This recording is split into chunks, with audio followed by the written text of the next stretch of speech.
Il était une fois un marabout qui eut une jolie fille à qui il donna le prénom Fatima.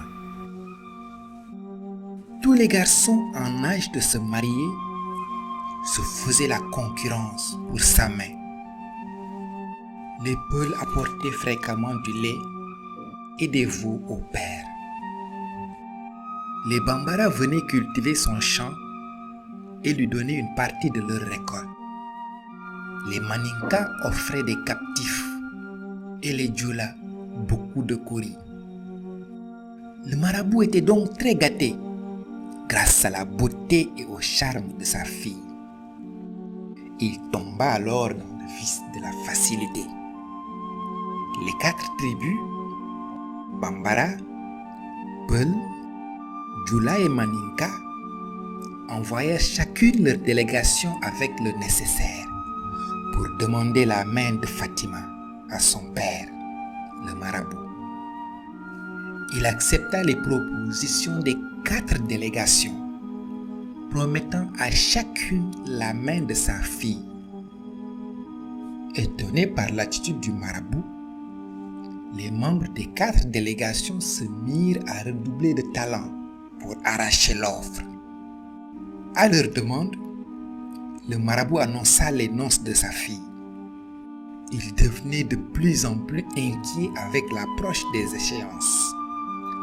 La veille du mariage, Dieu lui envoya un ange, vu qu'il multipliait les sollicitations et restait tard sur sa natte de prière. Il expliqua ses angoisses à l'ange qui les rapporta à Dieu.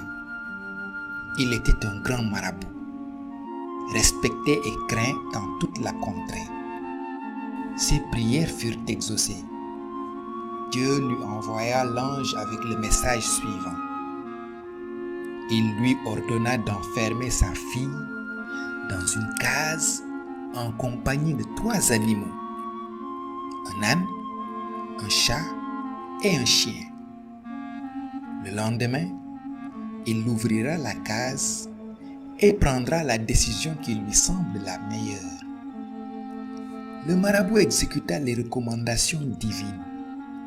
Aux premières lueurs de l'aurore, il alla frapper à la porte de la case en appelant Fatima. Il entendit 4 voix identiques lui répondre en chœur. Il cassa la porte et se retrouva en face de 4 filles identiques et il ne put reconnaître sa vraie fille des autres.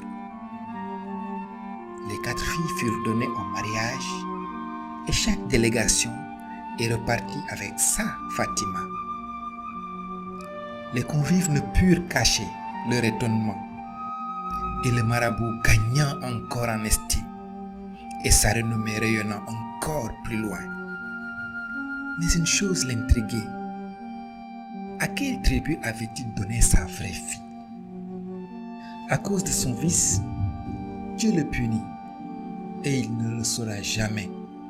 Il mourut très tôt d'angoisse et ne put savourer les cadeaux auxquels il prétendait.